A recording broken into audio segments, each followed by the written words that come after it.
Hello and welcome to Last Time On. This is the podcast for people who want to watch all this prestige television, but who's got time for all of it? I know I don't. I don't, and the Goon Squad don't either. It's true. I'm Xhafer. I'm Ben. And I'm Victor. And we are currently working our way through Stargate SG1.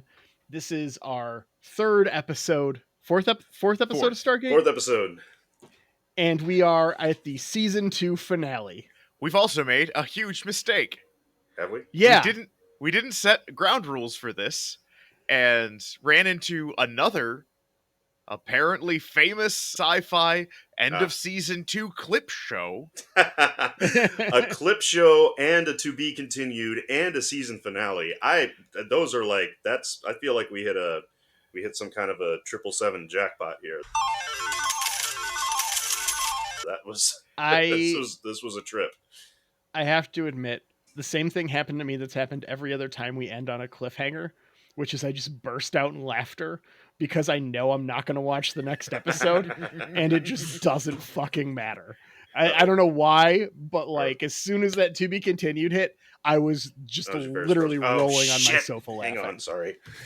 We'll get to that at the end of the episode. I had the opposite reaction. I was just like, no, come on, gosh darn it. There is no combination of dice that lets me watch the finale or the season 3 opener, so no. I'm just incredibly frustrated. I mentioned to my good friend Angela, the gatekeeper, that we were doing this episode, and of course she was just like, oh good, well, you need to watch this episode and this episode and this episode first for context. And I'm like, nope, can't do that. Context is cheating. Nope. And she was all just like, but you're not gonna have any idea what the hell's going on. And I'm like, perfect. Mm-hmm. That's what we're going for. That is what we do here.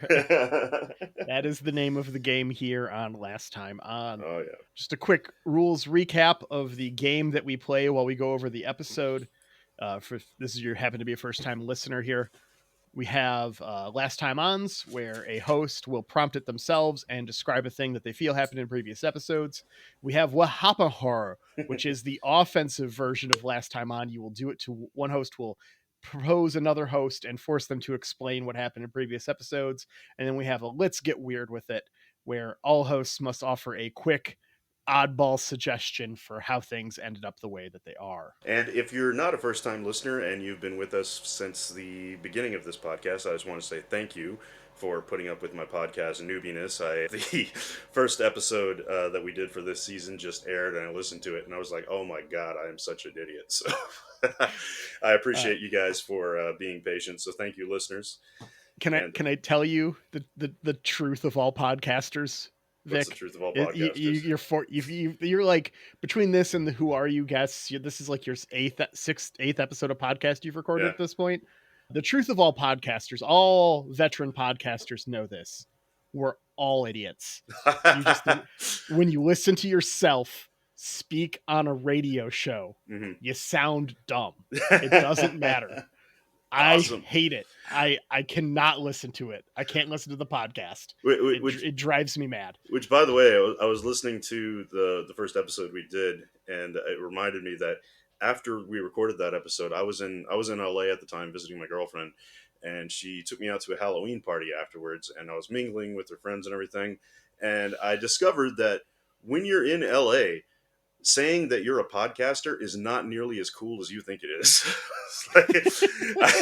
Apparently everyone's a fucking podcaster over there. Like I'm telling those people, I was like, oh yeah, hey guys, yeah, I just started co-hosting a podcast, and they were just like, oh, you're done? I thought you were gonna say something more than okay. Oh, okay. So I tell my friends here around town, they're just like, oh, I'm so proud of you. That's so cool. So like, yeah, apparently everyone has a podcast in LA. So. Yeah, it's not that rare, I imagine, in Tinseltown. But what is rare is the start of this episode. Season 2, episode 22, called what's the Out of Mind. Out of Mind, yeah. And something about this title and the thumbnail on IMDb I just knew it was going to be a clip show somehow. Just like I think there was a Star Trek. It looked like the Star Trek TNG episode where Riker was under the thing, and that was a clip show. So I think that's what. And that was also the season 2 finale. It was. What was the it? name of that episode? That one was called Shades of Grey. Something. Shades of Grey. One of the worst Star Trek episodes in history. It's universally agreed upon. It's bad. Yeah. I did. Like, I actually was it a few years ago.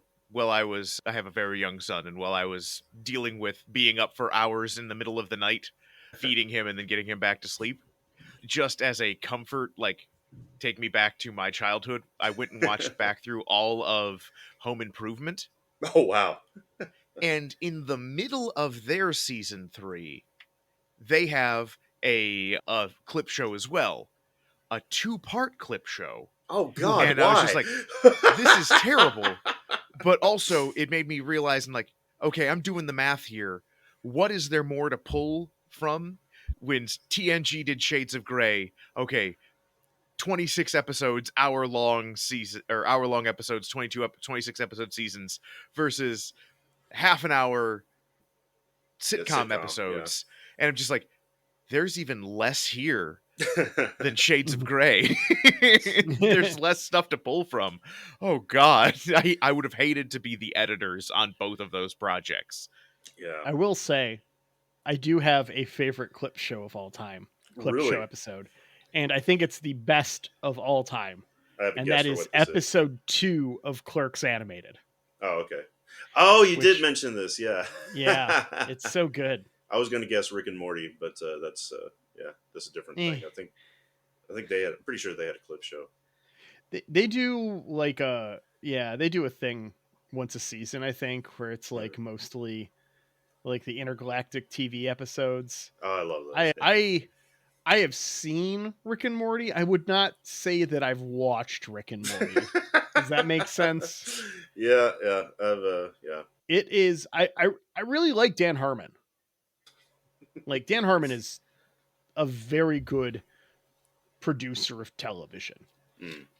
Community is one of my all-time favorites. Have you ever seen Heat Vision and Jack? Have you ever seen Computer Man? I've not seen Computer Man. I think you guys Computer Man is the show he did with Jack Black on Channel 101, which is the precursor to YouTube. No, in like 2005. You are making shit up, man. This is so Jack Black. Jack Black is also the star of Heat Vision and Jack. Yeah, they're buddies. So they met on Computer Man. I think. Feel like Mandela effect jumped into a different universe because this sounds like shit I would have heard of, and I've never heard of any of this. Yeah. So Vic, if you haven't heard of Heat Vision and Jack, Jack Black plays an astronaut who got too close to the sun, and now when the sun is out, he's the smartest man on the world, or in the planet. When the sun has gone down, he's a moron. And he also has a talking motorcycle played by Owen Wilson. All right, well, I've got some things to Google after the show, so... Unfortunately, just one episode, so we can't do it for the show. Well, what the... Computer Man has, I want to say, 3 or 4. This is the weirdest goddamn... Yeah. Anyways, we open on Jack coming out of cryogenic sleep, and everyone around him is in quasi-futuristic clothing. Yeah. And we get one of those... I love to see it. Pinnacle 80s, 90s character actor that guys. We get Tom Butler, sorry. Yeah, Tom Butler. I know we're in for a good I'm here for one episode performance from Tom Butler. Yeah. That was the guy who played Trotsky, right? Yes, the general. Yeah, he I know I've seen him in a lot of episodes of The Outer Limits, and also I know I'm not supposed to do this, but I IMDb'd him real quick, and he was also in a few episodes of Viper and Sliders. So this guy is like a '90s sci-fi veteran. Viper's a thing I haven't thought of in a very long time. Can we put Viper on the list? I'm putting Viper on the list. I've got it on DVD. Put Viper on the list. I haven't watched it yet, but I have the entire series on DVD. I remember loving it as a kid. So. Oh God. I know, right? Fucking Viper. You better not let me win. I'm picking Viper. Hell yeah. Well, I won't concern myself with that, Ben. But I just want to throw a shout out to these offset shirt buckles they've got in the future. In the fake future. I love these buckles. I don't know what it is. Yeah. I just love these fucking buckles. They're just bizarre and futuristic, but not at the same time. Big fan. But anyways, they tell him everyone he's ever known is dead because it's 20. Wake the fuck up, samurai. We have a city to burn. 77. But also, I want to make sure, did everybody else notice? Who did O'Neill ask about when he woke up? Oh, shit. He was like, Sam, right? Where's Captain Carter? Where's Daniel Jackson? Where's Teal'c? You know who he doesn't ask about at all? His boss. His wife. His wife, you're right. But what about my coworkers?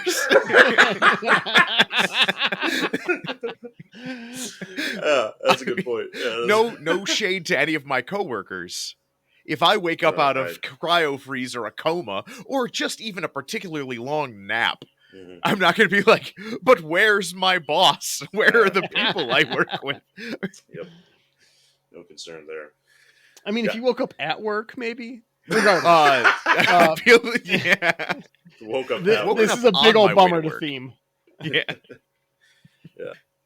After theme, they tell us they don't know how or why he was frozen in 1998, only that he came through the Stargate that way, and that they had to wait until they had a chance to be able to revive him. They had to wait for technology to catch up.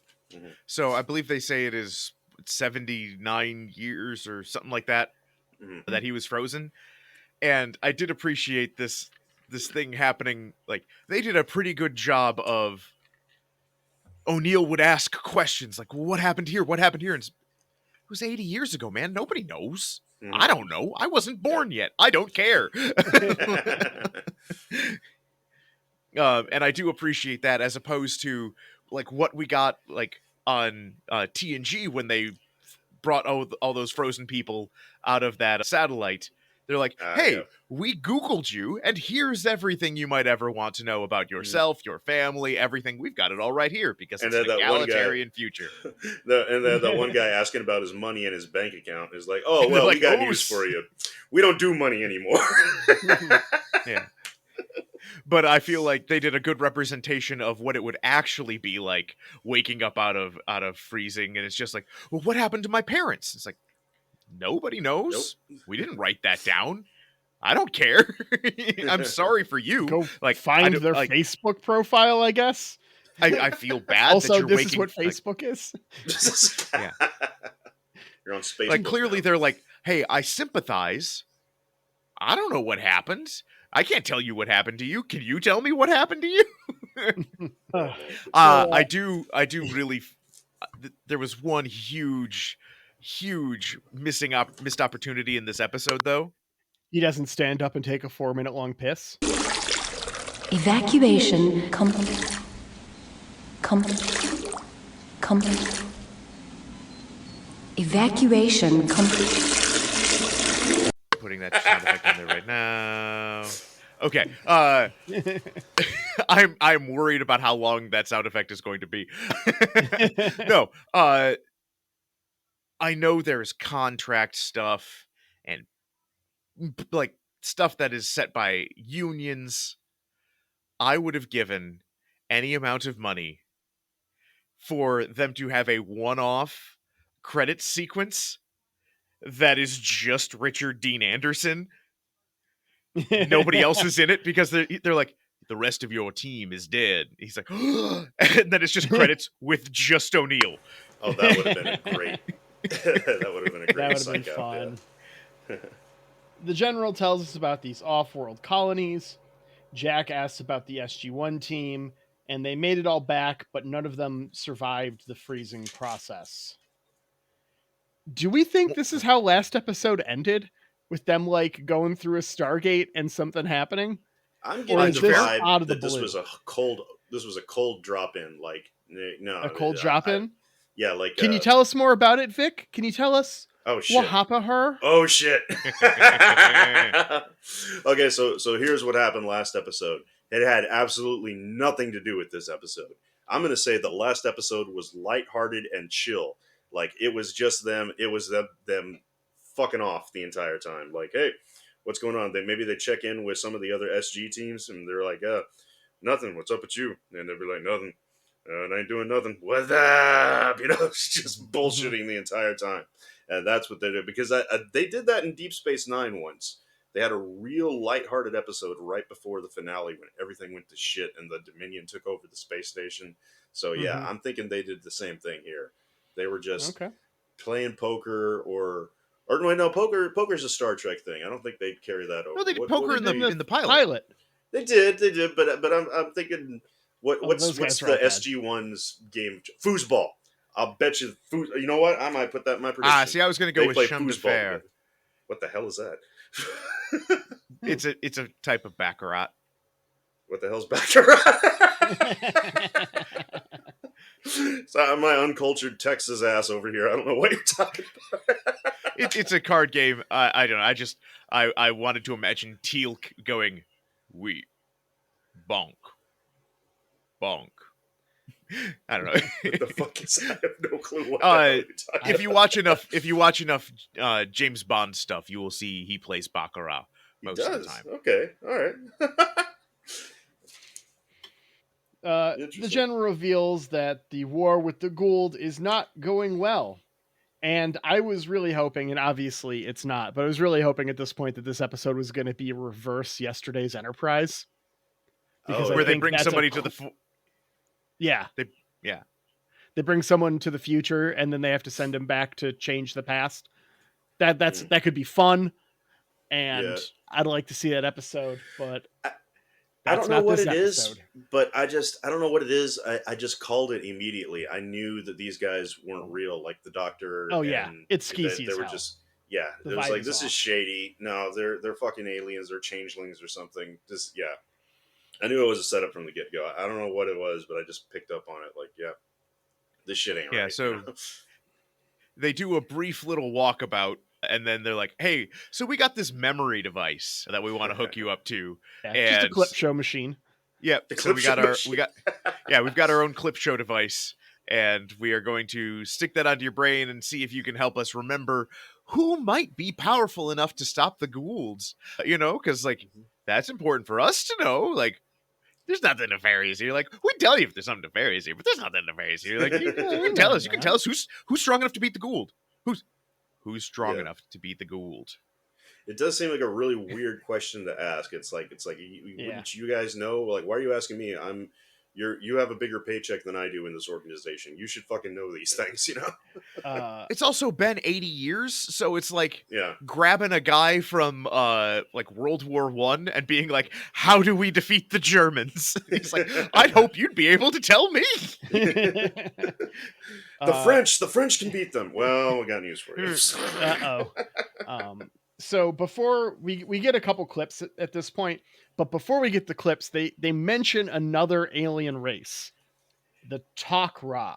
Yes, the Okra, and we do not get to see them. And nope. And I really hope that they're just fucking weird aliens. Well, on that answer for that Xhafer, let's get weird with it. Who are the Tok'ra?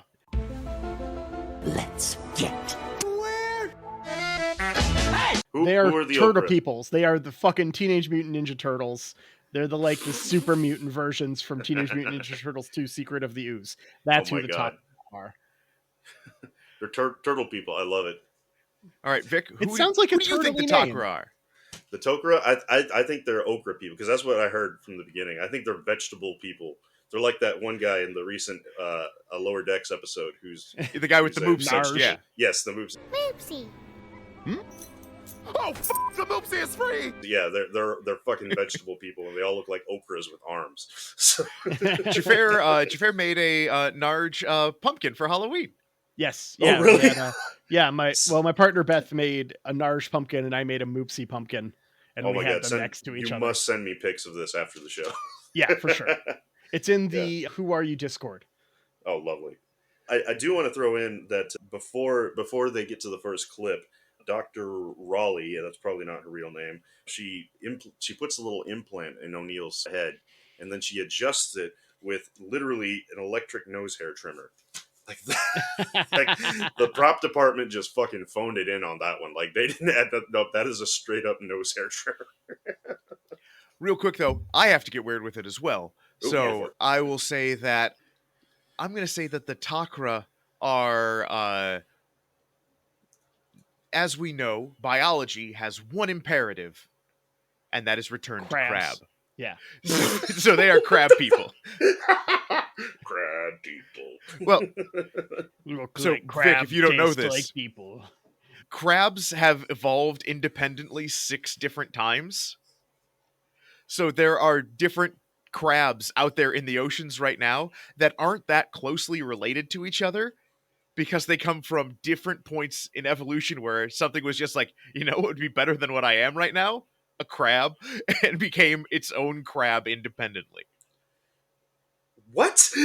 Yeah. Yep. So life has one imperative, and it is return to crab. Become a crab. That's interesting. This is so weird that you bring this up because just last week, I forget what we were talking about, but I was talking with a friend of mine and we made a bet on something. And she said, if I win, you owe me a king crab dinner. And you have to get, and it's got to have to be quick because they're going extinct. And I'm like, what? They can't be going extinct. That's what they did on Deadliest Catch. And she's like, Deadliest Catch has been canceled for years because the king crab are gone. I'm like, what? No! Right. So, yeah, apparently I'm way behind. Siggy's on out of Aren't they work. immortal? everything. Well, Those are effectively, lobsters. lobsters are effectively immortal. Okay. Yes. All right. Okay, So where are we? Eclipse aliens. We get the Nox, who are basically a species of Radagast. Do you notice who was playing the lead Nox? I was I going did to not. ask this. Motherfucking didn't catch Quark! it. It's Who is Armin it? Shimmerman. Oh, what? Yeah. It's Armin Yeah. Shimmerman. Fantastic. Yeah, and this Yeah. episode aired in '99, so this was definitely after DS9. This was after Quark. AQ. It was after Quark. So Yeah. So we see the Nox. They are like able to bring people back from the dead, seem to be living a very rural life, but then they're like, hey, surprise, we also have floating space cities. and they can go invisible, and they're pacifists. Yeah. So that's very interesting choice of a alien here. And they wear grass or peat moss all over their faces. So that's a very weird, interesting alien race we got going there. After this, And then get we to meet see the Asgard, Asgardians. who are fucking Greys. Yes, Yeah. that's exactly what I wrote down. They're Vikings are fucking gray aliens. What? I love this. I love this. I love this. If Stargate SG1 has done nothing else correct, which I'm not saying is the case, but we've only watched 4 episodes and it's got plenty of opportunities to disappoint me in the future, this is the best thing it's done so far. The Vikings are fucking gray aliens. That's amazing. Yeah. I did also, this made me appreciate, later O'Neill drops a quip about how can we meet the Asgardians? And he's just like, go to Roswell? And it's just like, because that's where the gray aliens came. So we find out the Asgardians show up, just murk a ton of Jaffa and Gould guys, blow up 3 ships in a way that is light and easy on your SFX budget, and then beam up O'Neill. They're little guys. They're like 3 feet tall, and they drop out that there are 4 races that stood against the Gould, and it's them, the Nox, the Furlings, who O'Neill says, we haven't met those guys yet, and the Ancients. Yes. And I know, Xhafer, you are coming from, you were concurrently working on your Babylon 5 podcast. Yes. And this just made me be like, oh, great, we're getting more More first ones bullshit. they're actually just Vorlons. Like they filmed on the same studio. They moved the props over. They're just Vorlons. That'd be interesting. Just Vorlons. I'd be much happier if they were actually just Nagrath. It's actually just Zathras. Oh, Zathrai. We get another clip where they're talking about the meeting place, the UN of these aliens, and there's this old lady with the SG team who we've never seen before. We have, though. Well, you haven't, but Ben and I have, because she is the character from the original movie. Catherine, I forgot her last name, but she was the scientist, the lead scientist for the SG1 project, and she was the one. She is personally responsible for recruiting Daniel Jackson into the SG1 team. So I love that they brought her character back. Oh, I mean, she cool. recast it, of course, but yeah, no, we have seen Catherine before. She was an excellent character. I didn't remember we had seen her before. Yeah, and she was horribly underutilized even in the movie. I mean, she had just such presence, and like, yeah, definitely everyone just go back and watch the movie again. Just watch it. It's amazing. So But in this United Nations, they turn on a pedestal, and it starts shooting holographic atoms all around. And for some reason, Daniel Jackson is able to figure out, if you break everything down to its elements, what do you have? The elements! So this is how they're communicating. And I'm just like, how? How, like, they must have built a language out of the periodic table. And I'm like, wouldn't it have just been easier just to learn other languages? There's only 4 of them. I know people who know more languages. Like, this wouldn't be that hard to have, like, okay, you know 2, and you know 2, and you know 2, and we can all kind of make this work. I will say, this makes more sense to me than all of the, like, Carl Sagan math is the universal language shit. Where it's all like, well, I understand the concept that every spacefaring species would have to have math. And so you could use math to initiate communication in some form. That's true. It assumes base 10. Exactly. No, that's exactly it. It assumes base 10, though. Because as soon as you start communicating with a base 3 species or something weird, where someone they don't count in 10s, they count in 5s, or they count in 12s, or something fucking funky, all math breaks instantly. It is useless for communication. You could use binary, I suppose, and hope that they get that, but it's fucking messy. I'm sorry, I'm still stuck on the fact that you just said Carl Sagan. What the... Yeah, contact Sagan. Do you mean Carl Sagan?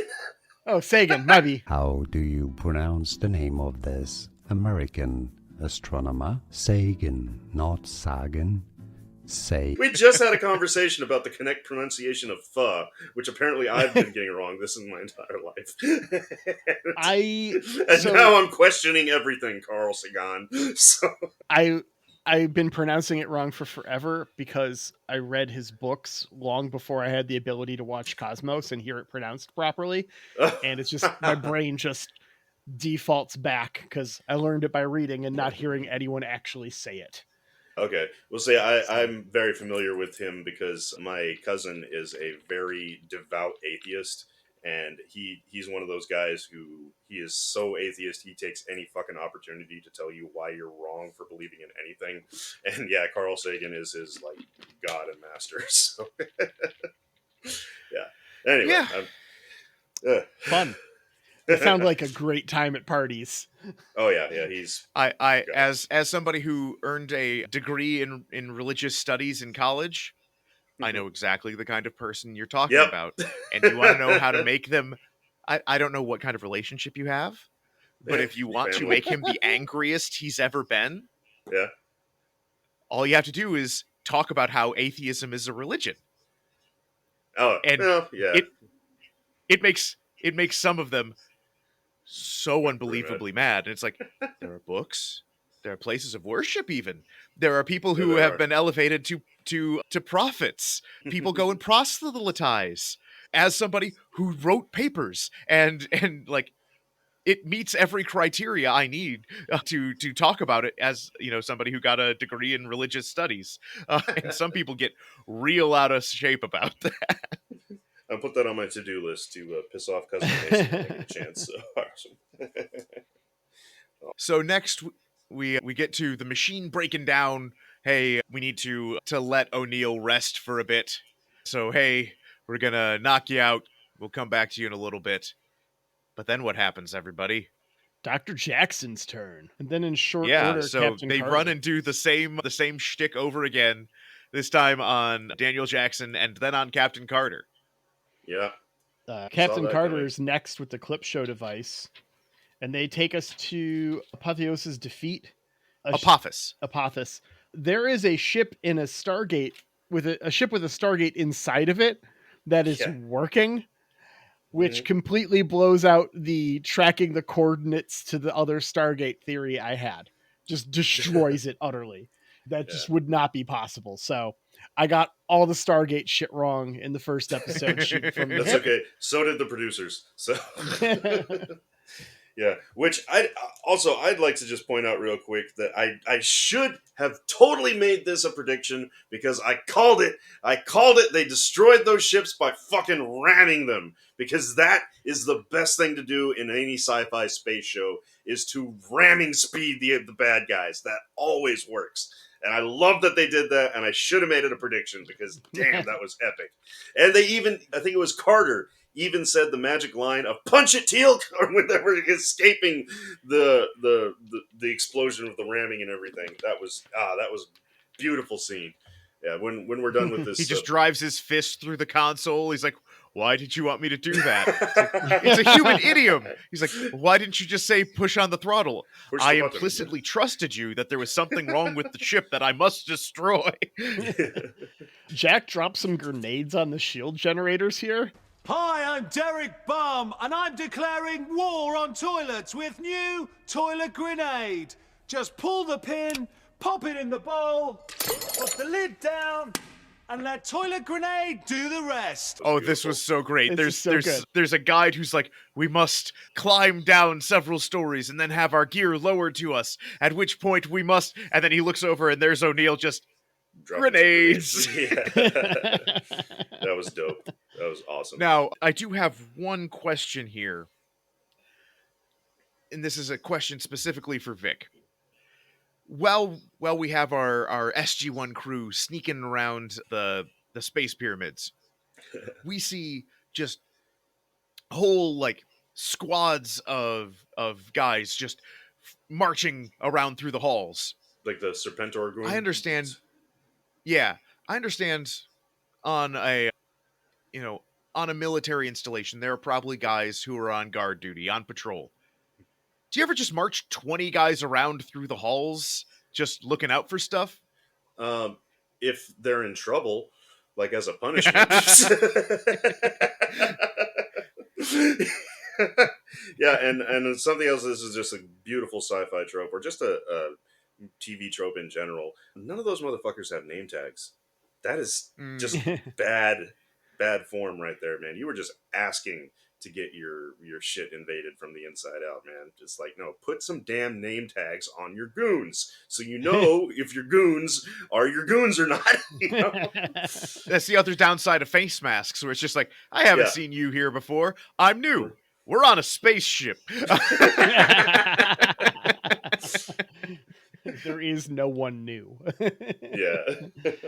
Oh, also, I made a note of in this particular clip, the guy that they're escaping with, and I think he's in a couple more clips too.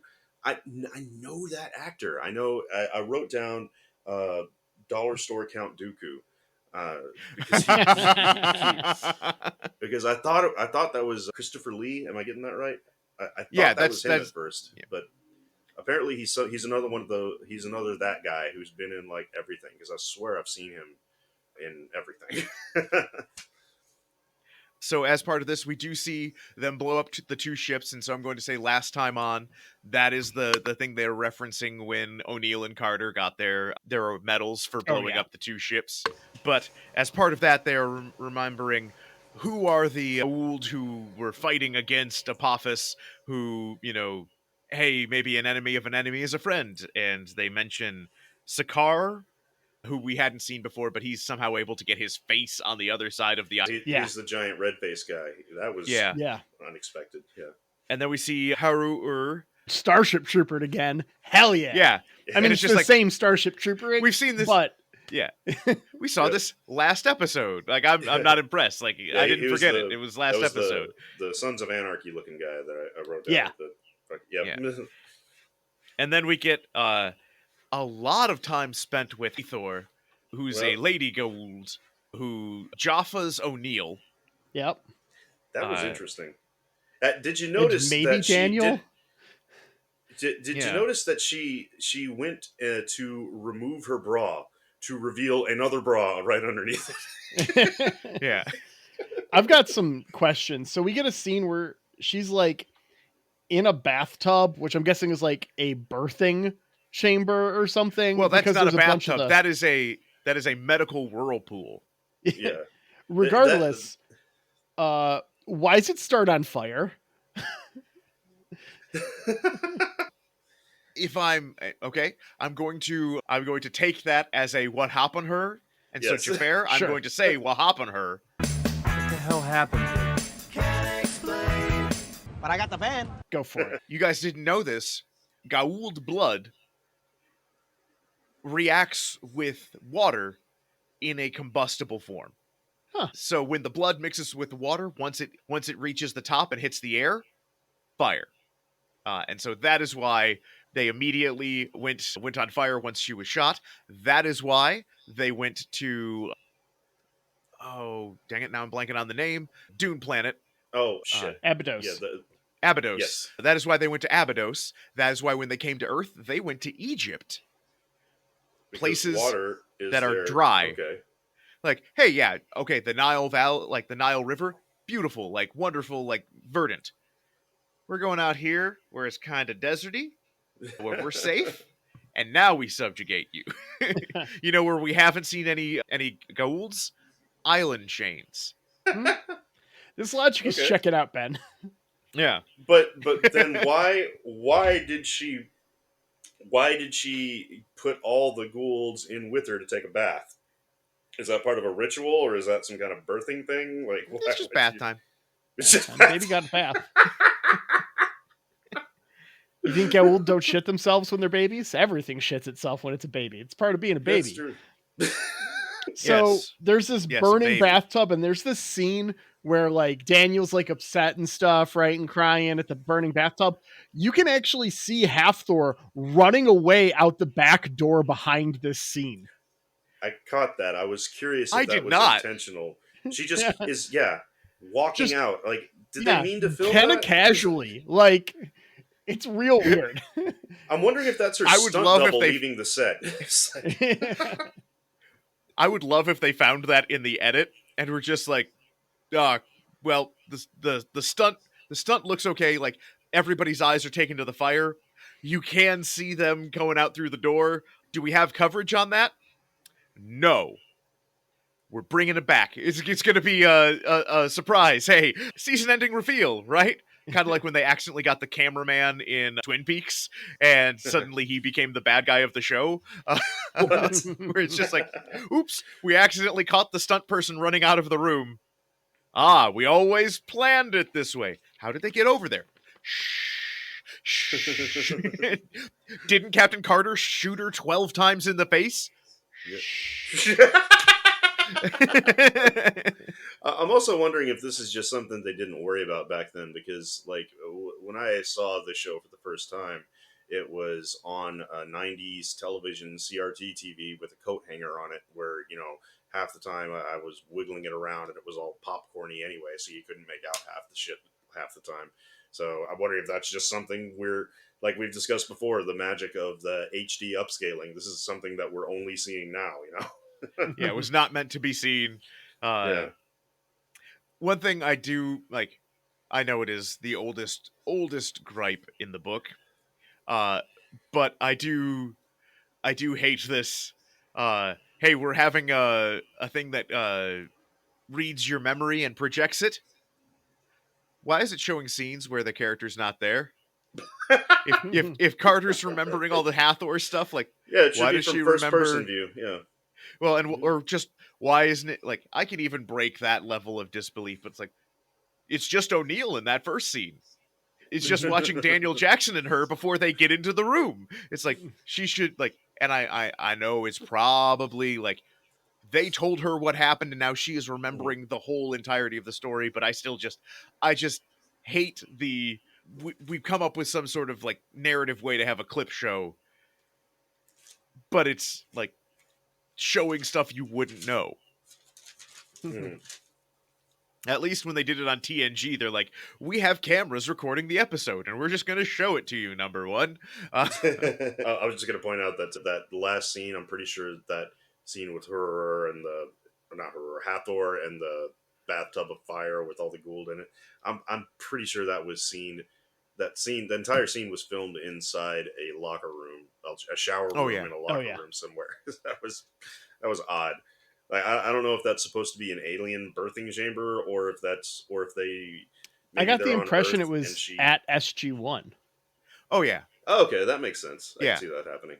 Yeah. Also, I got punched in the mosh pit at a Hathor and the flaming bathtub show. The pit at that one's living. Yeah. Oh yeah. Just dropping a heavy metal riff in there. But then we get the real twist of the episode. We have Teal'c wake up. Mm-hmm. No cryogenic freezing. And who's looking at him? Boss Hammond. Yeah, General Hammond. And the doc.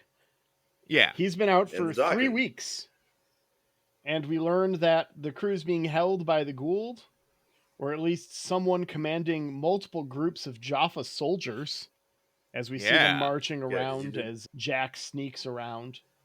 Teal'c wants to go search for SG1, but they say that the planet that they were on has been completely scorched. So what's the paper say about tomorrow? Another scorcher. Cool. So he resigns rather than not be permitted to search. And can I just say that this scene right here, I counted how many times General Hammond told him, no, I can't let you do that. It's 5 fucking times. Teal asked. Dude, I felt like this was like one of those things where you're playing a video game that obviously has a quest that it wants you to do, and you keep picking the wrong dialogue options, and it's oh, I can't let you do that, Teal'c. And he says, but I must. He asks him 3 times, and then he says, Teal'c straight up doesn't ask and says, I'm going. And again, General Hammond says, I can't let you do that. Well, I quit. Well, I can't let you do that. He said again. He's like, no, I fucking quit just now. I'm done. I'm out. I quit. He tells him, I can't let you do that. Like, God, that was hilarious. I do like, though, that it does imply, at least with the acting, that part of the reason why Hammond is so resistant to it is like the second bit he comes to is like the man, like you know a lot, and we don't want to like a lot of sci-fi shows when you've got like the general character, that would be their first thing. It's like, you know too much. I can't allow you to leave. But it felt like the first and foremost thing was he felt honestly, like genuinely like, I don't want you to go. Like, you're part of the crew, man. Yeah, we're in this together. You can't leave. Yeah, some real everyone else is there. Yeah. Everyone else is gone. I can't lose you too. And so I appreciated that it wasn't like Hammond is not our standard general or police captain, like, go out there and fight the Gould. You got 24 hours. Bring me the case or bring me your badges. Yeah, Hammond's he had some Picard energy there towards the end. He had some real compassion. So that's just because he's bald. That. Yeah, well, okay, fine, but yeah. But I wrote down in my notes that in when General Hammond finally agreed to let him go, I wrote down in my notes, Teal'c finally passed his speech check. I was like, okay.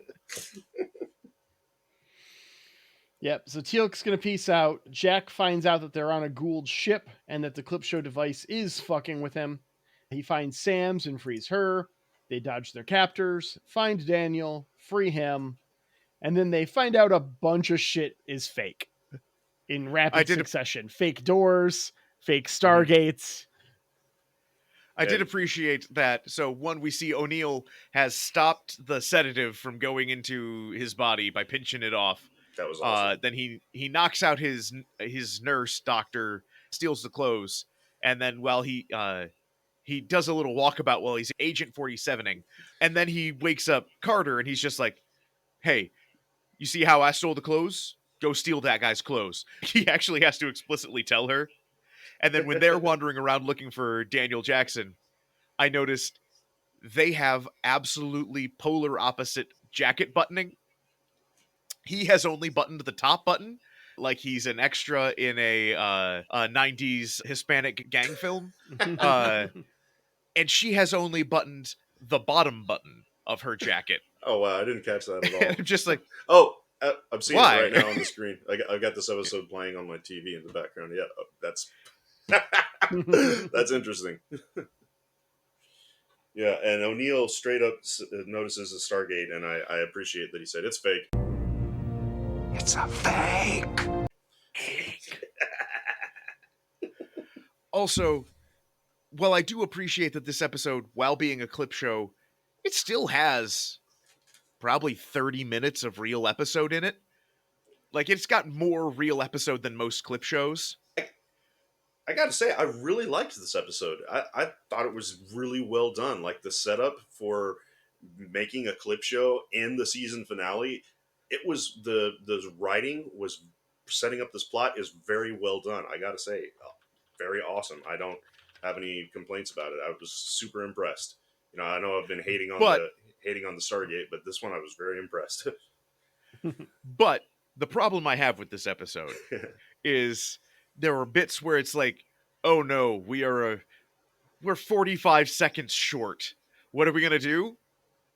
Well, what if O'Neill takes his sweet time braining this nurse before he rescues Captain Carter? I don't know if this stood out to you guys. He walks in, sees this guy like booping on his buttons over Captain Carter, sneaks over like in real time. Oh yeah, that was quietly real slow. Picks up a metal canister, looks at the guy, scooches a little closer, looks at him like he's got like it felt like he kept waiting for the guy to like turn around and go, huh? And so he could clobber him. And I felt like he was just like, this guy's gotta notice me now, right? No? Nope. A little bit closer?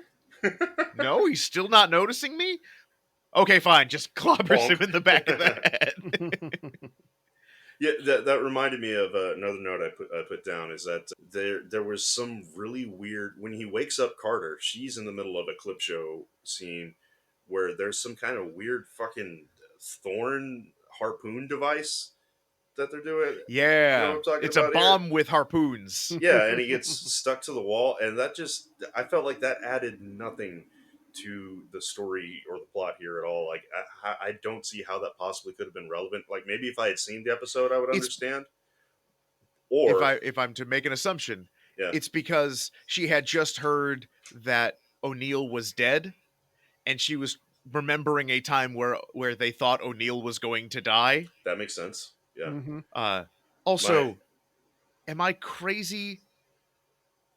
Well, hold on. My other assumption that exact thing happened in Star Trek Enterprise, right? Did it? Someone was harpooned into a wall? Well, no. Trip gets harpooned with a mine, or is it's? I know. He's like on a trip mine, or he's on a mine. Yeah. It's. I vaguely remember this. I'm blanking on who's the tactical officer. Reed. Yeah. Yeah, Malcolm Reed, I think is his name. And okay. I believe it's Reed who's actually there. Yeah, they're on the outside of the ship trying to disarm a mine that got lodged in the hull. Yeah, is that what you're talking about? And one of them gets harpooned. Okay, yeah, I think that's right. Yeah. Yeah. Well, my other theory was that that particular episode and that scene with the harpoon, whatever the hell it is.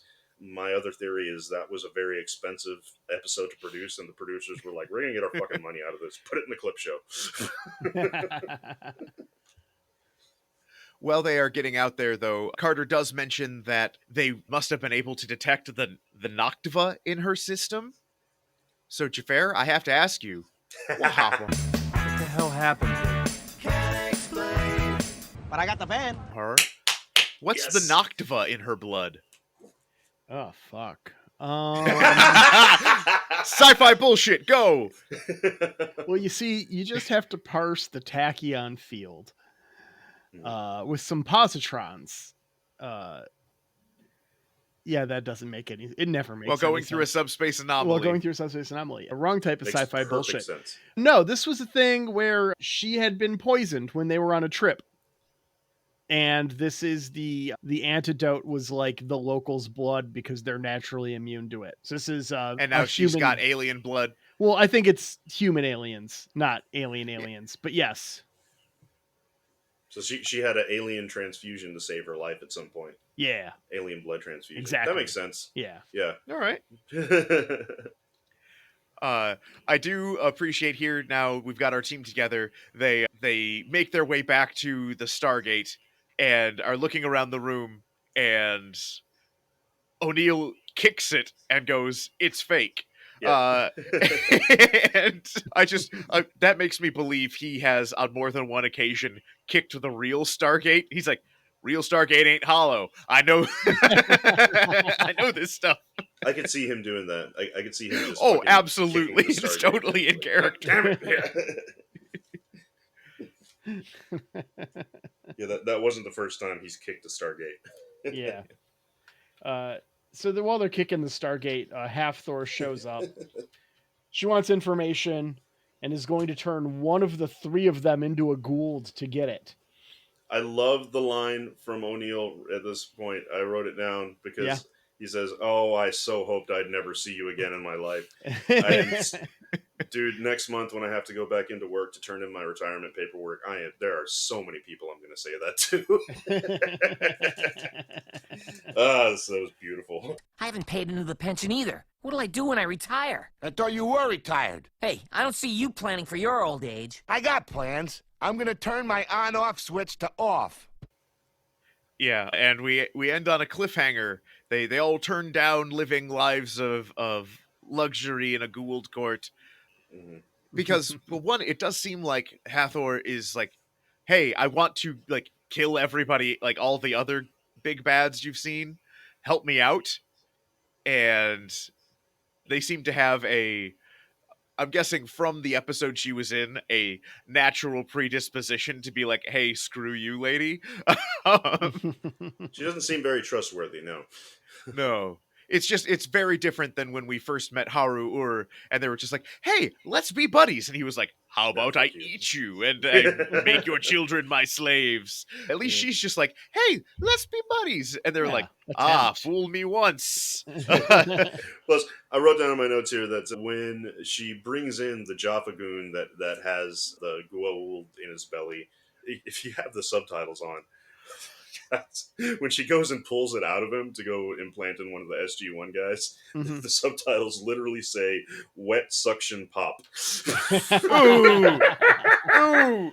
I have to screen cap that later and turn it into a meme somehow. Oh my god. It's like wet suction pop. What the fuck? Wet suction pop is the worst playlist on my Spotify. Alternatively, is it the best playlist on your Spotify? That depends on how drunk you are / what kind of drugs you're on, I think. Wet suction pop is like a genre of music I would listen to. So yeah.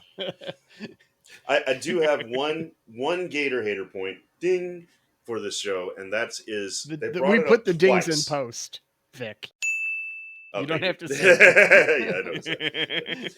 I did notice that they brought it up twice. Teal'c and General Hammond made a point to say it, and then later in the episode, Sam Carter says it. They said, "Oh, it's really strange that Serpentor guards and Horus guards are working together." And there was not... Yeah. Okay, I might be wrong, Stargate fans. You know, some of you guys have seen every episode here. Maybe I missed it. But there was not a single fucking Horus guard in the entire show. Those were Anubis guards.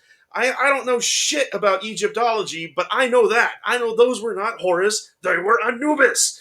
Ah, how did you not get this right?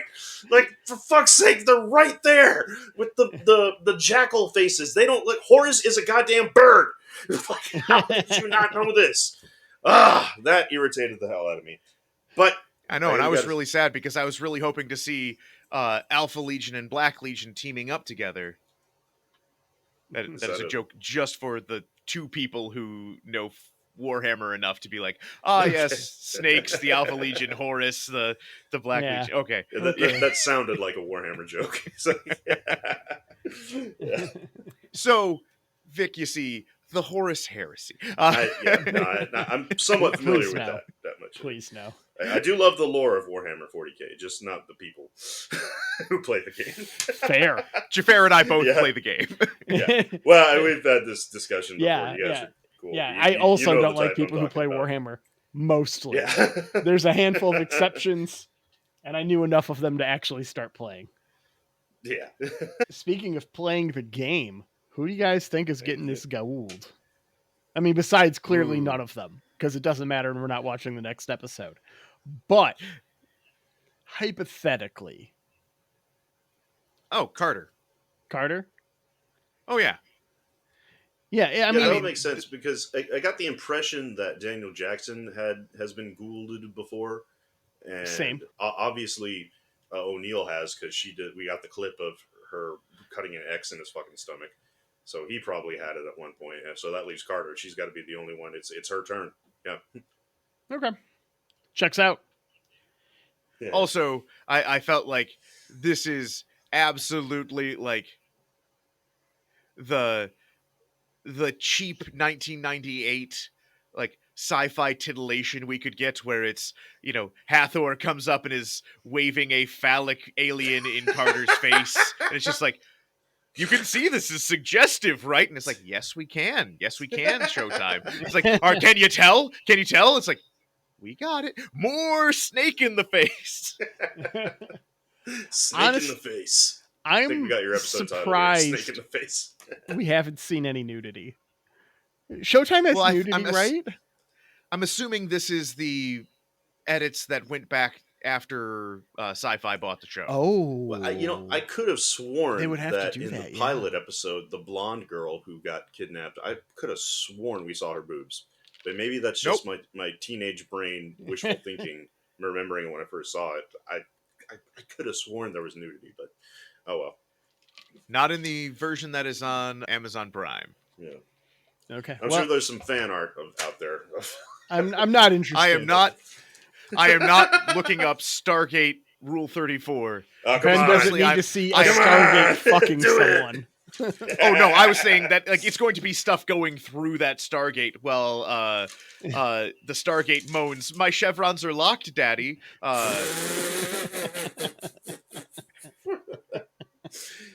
Oh, scary. Oh, dang it! That's another episode where I forgot to verbally say the chevrons are locked, the lights are on. It's alien fighting time. Which I wanted to make sure I said, because Vic, we still haven't talked about BattleBots. Oh, dude, oh my god. Prepare yourself, dude. Clear your calendar, because I fucking love BattleBots, man. My shameless drop, my page, Dominion Media Television, is officially sponsoring Team Bloodsport next year. So I'm super fucking excited about that. Yeah, they're gonna put my little logo on the bot for a couple fights. I'm so fucking stoked. So, but edit this next part. If you ever want to talk about the reality of being on seasons 3 and 4, yeah, holler at your guy. Oh, dude, we're gonna have some chats, because I want to know all about it. Our group chat is gonna be ignored by me for the next 3 days. Have that voice. Awesome. Yeah. All right. Well, so we end on a cliffhanger. Yeah. Now it is time for our predictions. Well, yes, it is. We gotta talk about how far we're going ahead before we make those predictions. Oh, right. Let's do that first. So let me roll some dice here.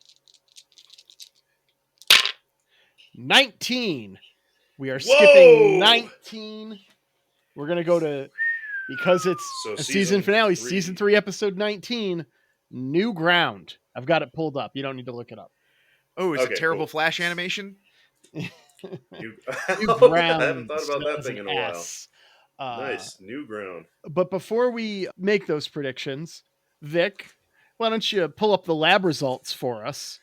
I'm getting those just now. DMT Lab. The lab results are coming in just now. Let me get the envelope here. All right. And your A1C is a little high. Oh no. What? Wait, what? That was a lab results joke, Vic. Not an actual problem with the recording. I thought that was podcast jargon for a second. No. So I do have to admit that I will, full disclosure, I procrastinated and forgot about sending this down to the lab. So I only, exactly. Well, then we can hold off on it. Well, no. The lab rats came through. We got 83 votes on That's this. more than we've read normally. I know, right? This was very impressive. And also, I haven't heard back from Angela, the gatekeeper, on this one. Fine. She's out doing Thanksgiving with family. So we'll just go straight off of the... We'll come back to her next week just in case there's any discrepancies. So, all right. So, first off, who had they find a Celtic-themed planet? That's me. That was you, Xhafer. And that one, with 15 votes, I'm going to say that is confirmed. We think we have a Celtic-themed planet. Although I did notice in the comments, some lab rats got Celtic and Nordic culture kind of mixed up. Because someone mentioned, I won't mention his name, but someone said, but all of Thor's planets are essentially Celtic. They're like, no, dude, that's Nordic. White people all look the same. That is true. And speaking of, or actually not so much, your next prediction was they find a Native American themed planet. 21 votes. Let's call that one confirmed as well. So good job there. Hopefully, now the next question is more or less racist than TNG. That is a good question. I would love to know that. And your next prediction was, it turns out Jesus was a Goa'uld. That one is still in the air. Only got 3 votes on that one, and those were the same 3 guys who voted on everything in this. So, boo, 3 guys. Listen, lab rats. Just because there's a button, you don't have to click on it. Okay? Push the button. What are you doing? I'm just playing along. Come on, push the button. Yeah, come on, push your button. Come on, guys. All right. So this next set of 3 predictions, these were mine. My prediction that there was a body swap episode. That one came in with 18 votes, so we're going to call that one confirmed as well. Yeah. Teal'c gets a human girlfriend and or admirer. I'm going to say I got 5 votes, so we're going to call that one maybe for now. I honestly think Dr. Frasier from this episode is his love interest. Because they did mention that she stayed by his side for 3 weeks straight while he was in the. I was like, lady, don't you got some work to do? You're a doctor, all right? Everyone else is dead. I don't know. Well, that's a good point. Yeah, she doesn't have anything else to do. And then my third prediction, 18 votes, calling this one confirmed.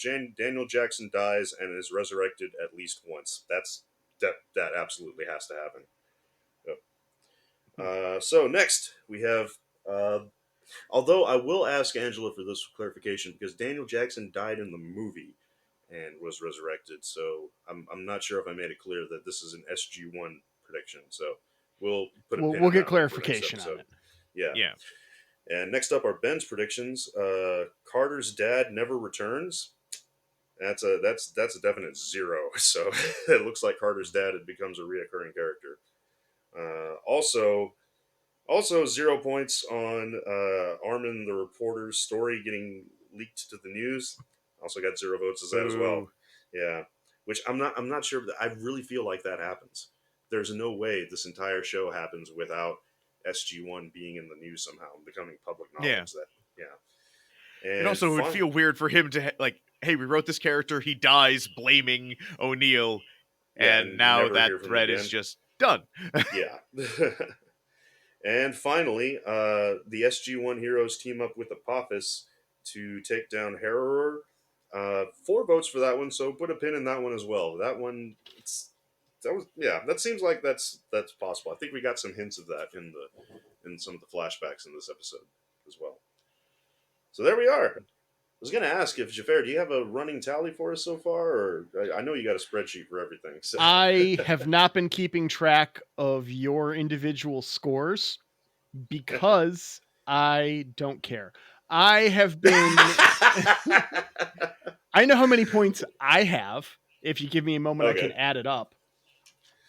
That's okay. We do not need to do that now. Yeah, for next episode, because I know the listeners want to know what the current score is, but I'll make that my homework for next podcast episode. I'll go through all the polls we have in the lab and add up, get an estimate of a tally of where the scores are. It works because we won't know for sure until the very last episode. So, yep.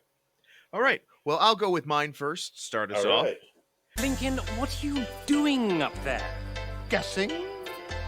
I guess no one's coming. I have seen into the future. You ruined the prophecy.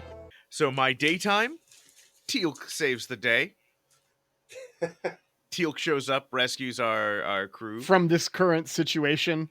So in the season 3, episode 1, Teal'c rescues. Teal'c saves the day. Okay. Yes.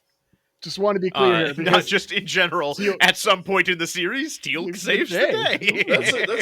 that's a legit prediction. He seems like he saves. I think he saves the day often. The SG1 team. Yeah. I'm sure everyone there owes him their life at least once. My evening prediction: SG1 does eventually team up with some Goa'uld. Teams up. Not necessarily saying who, but at some point they team up with one of them. Damn it! I had that written down. Okay. We've never done a dual prediction. Is that allowed? So wait. Yeah, we have. We've done dual predictions. Have we? Yeah. Well, let's clarify here. Yeah. Let's clarify here. Are you saying that they team up with a particular individual or one of like the System Lord's boss guys? A Goa'uld. Somebody. An individual. Yeah. Like they get another Teal'c? No, not a Xhafer. Oh, right. Yeah. So not somebody who's incubating a Goa'uld, somebody who they have been overcome by a Goa'uld. Gotcha. And then my prime time, and I'm going to be clear about this because Xhafer, we've had some instances where this verbiage has mattered. Mm-hmm. Not necessarily that we see them, but in the run of SG1, there are 2 more clip shows. 2 more clip shows? Okay. From this point forward or total? Yes. Because if we missed one already. A total of at least 3. Okay. So if there was one in season 1, it would count towards the 2? Yes. Okay. Yeah. That's fair. I don't think they. God, I hope there is not a season 1. Jesus, that would be season 1 clip show. That screams of desperation. If they did. All right, so Xhafer, you ready, or should I go next? I can do mine.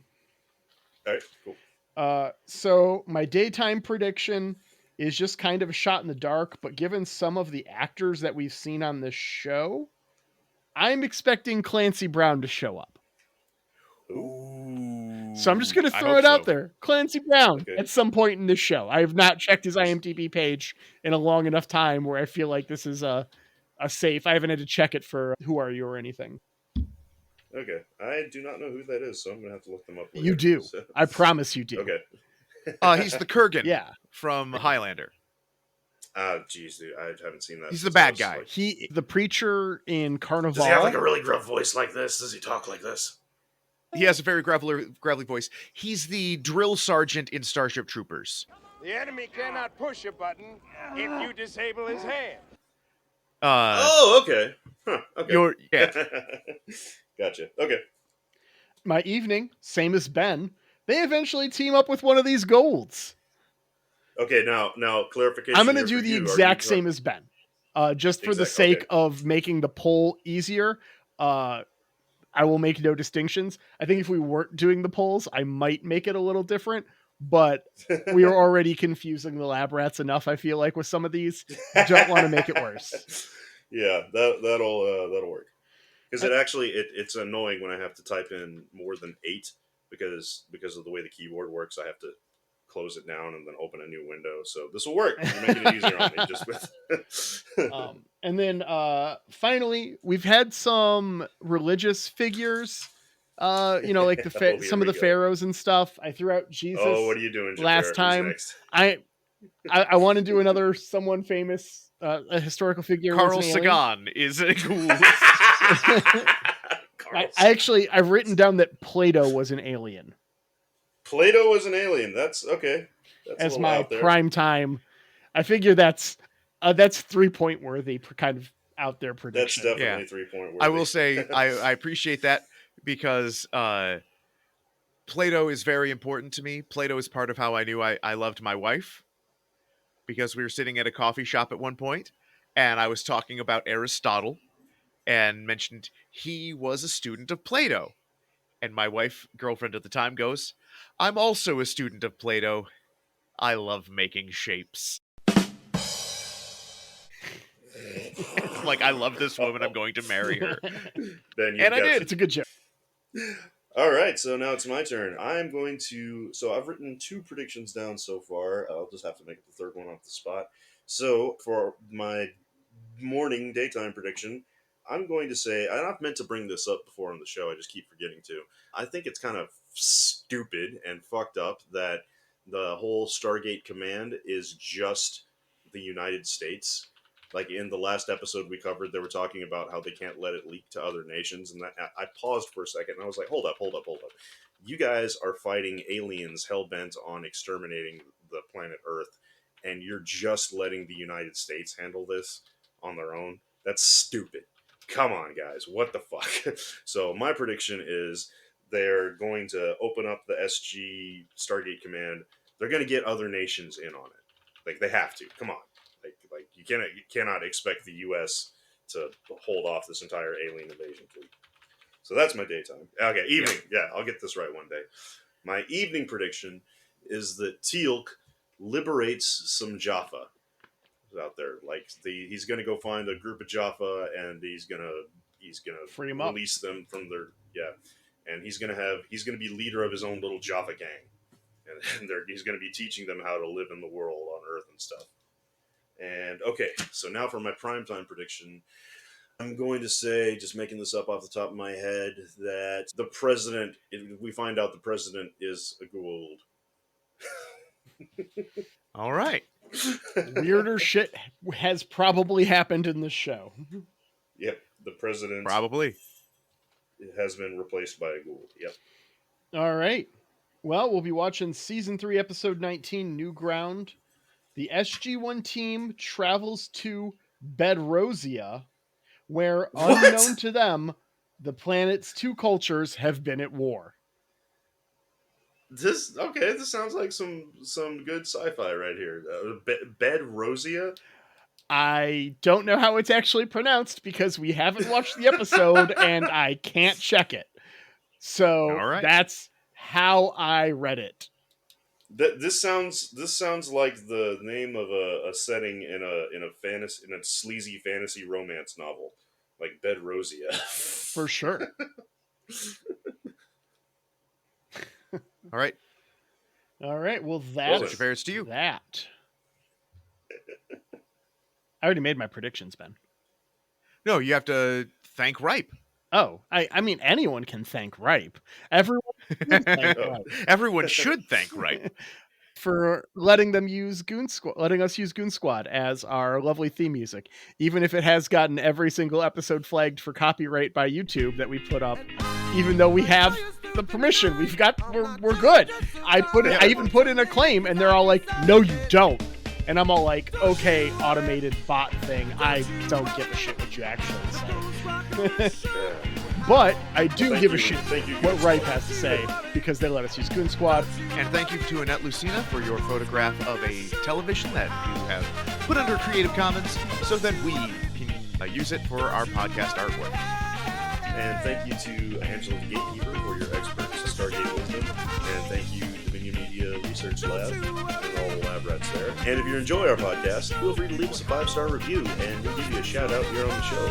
And if you don't like our podcast, well, you just keep that shit to